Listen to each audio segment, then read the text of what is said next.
Hello, YouTube! How we doing tonight?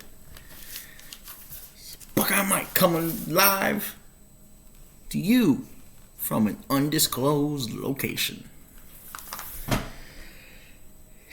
Guess what week it is? It's the best week in the world, almost the entire year, for Ohio State fans and Michigan fans, and college football fans. It's the week of the game. It's the week leading up to Rivalry week. What do you ask? We're gonna talk about here on Buckeye Mike. The Buckeyes, of course. Today, I want to take a look at the QB comparison between CJ Stroud and JJ McCarthy. In my opinion, it kind of leans heavily in one way.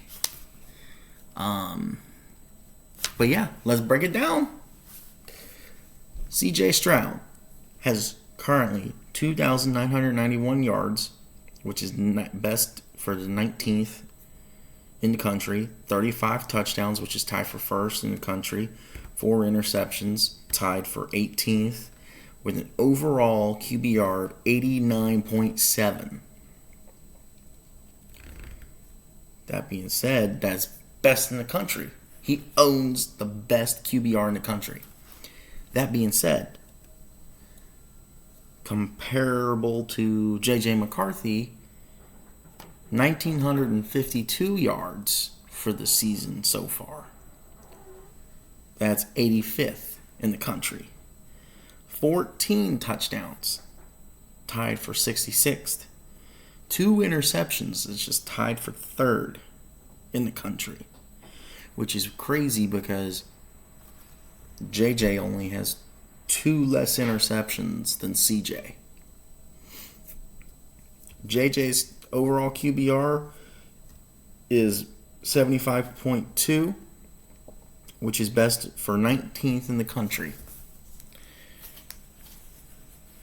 Now, I understand coming into this game, JJ's stats are not going to be that comparable to CJ because Michigan is a run-heavy team.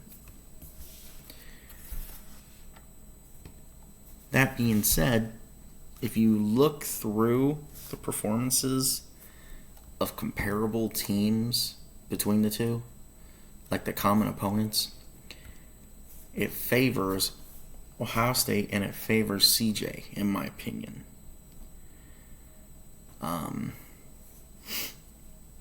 Obviously, both teams won each of the comparable games, but I feel like overall, Ohio State was more dominant in the games themselves than Michigan.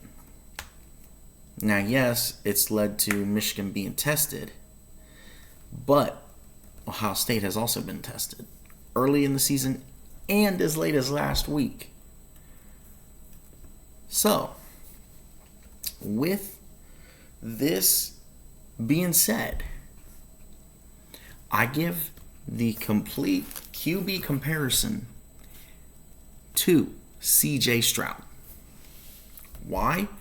Because CJ is a better passer. He can hit the deep ball. JJ can't hit the deep ball worth of crap.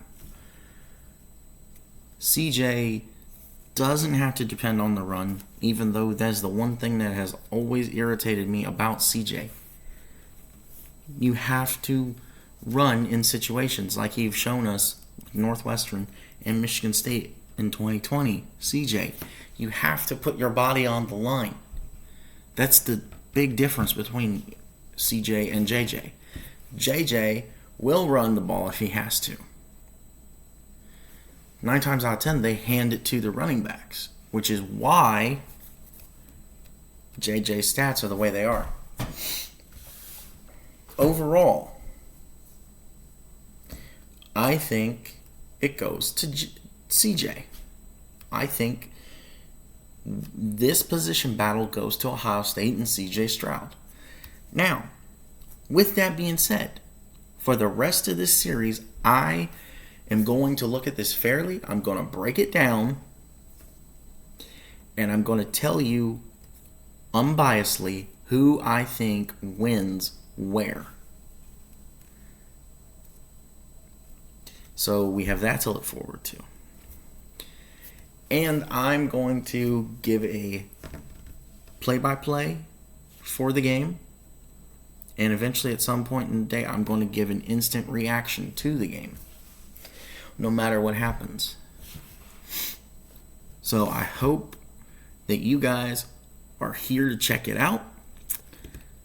And I hope that you love my content. I know me blabbing on, making it over 6 minutes, but I hope to keep putting things together for the rest of the week, and hopefully I can make the videos closer to 10 minutes without having to stall and blab like this. Anyway, tell me in the comments below what you think about the comparison between CJ and JJ. And no starting fights in the comments. Have a good one.